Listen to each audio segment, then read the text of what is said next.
Aujourd'hui l'économie Podcast France, le gouvernement dénouera-t-il le casse-tête du budget, parable à Junaidi Bruno Le Maire et le gouvernement d'Édouard Philippe devront procéder à des arbitrages sur le budget 2019, qui sera serré.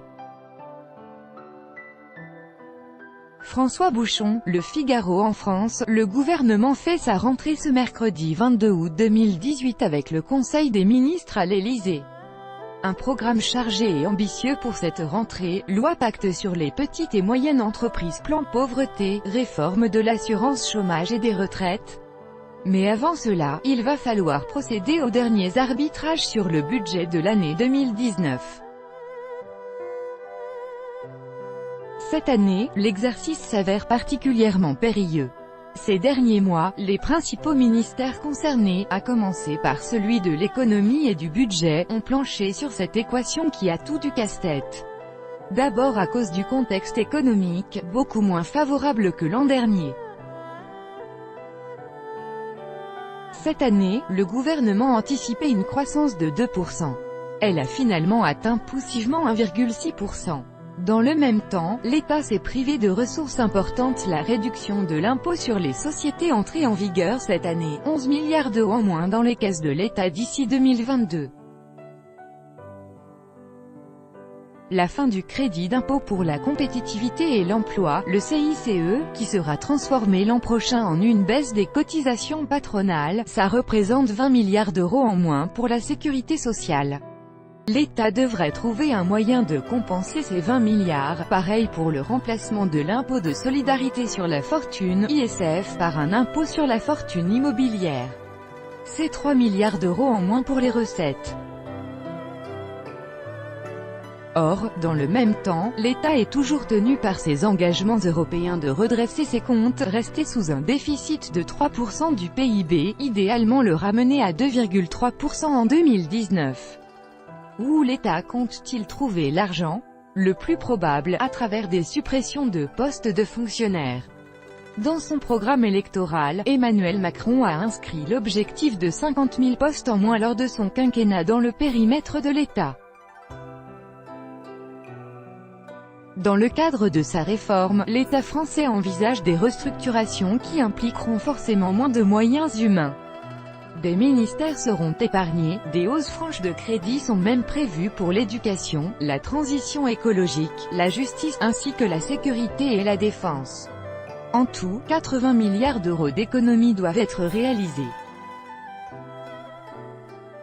Aujourd'hui, Le Monde croit savoir qu'il s'agirait de 10 000 postes de fonctionnaires en moins. Chiffre démenti par le budget, plus d'efforts pour l'État, mais aussi pour les collectivités locales. Les coupes franches promises devraient concerner cette année encore les parcours emploi compétences, le nouveau nom des fameux « contrats aidés ». Tout a été fait pour décourager cette année le recours à ces emplois qui depuis le quinquennat Hollande permettaient à de nombreuses collectivités de fonctionner. Mais le gouvernement les considère inefficaces en matière d'insertion professionnelle et donc, il devrait tailler à nouveau dans ce budget-là. De quoi décourager un peu plus les maires, déjà victimes des baisses de leur dotation depuis cette année et d'une perte de marge de manœuvre via l'exonération prévue l'an prochain d'une ressource importante, la taxe d'habitation. La question des réformes sociales qui tardent à se concrétiser. On a parlé tout à l'heure des réformes en faveur des entreprises qui lui ont valu le sobriquet de « président des riches ». Le président de la République est attendu sur le volet social et les promesses comme l'augmentation de l'allocation aux adultes handicapés ou la prime d'activité. Restaurer l'image d'un État-providence. Ce sera l'enjeu du plan pauvreté. Sa présentation a été reportée à la mi-septembre. Il prévoit de ne plus simplement distribuer les aides, mais d'améliorer aussi l'accompagnement vers les droits sociaux et surtout vers le travail.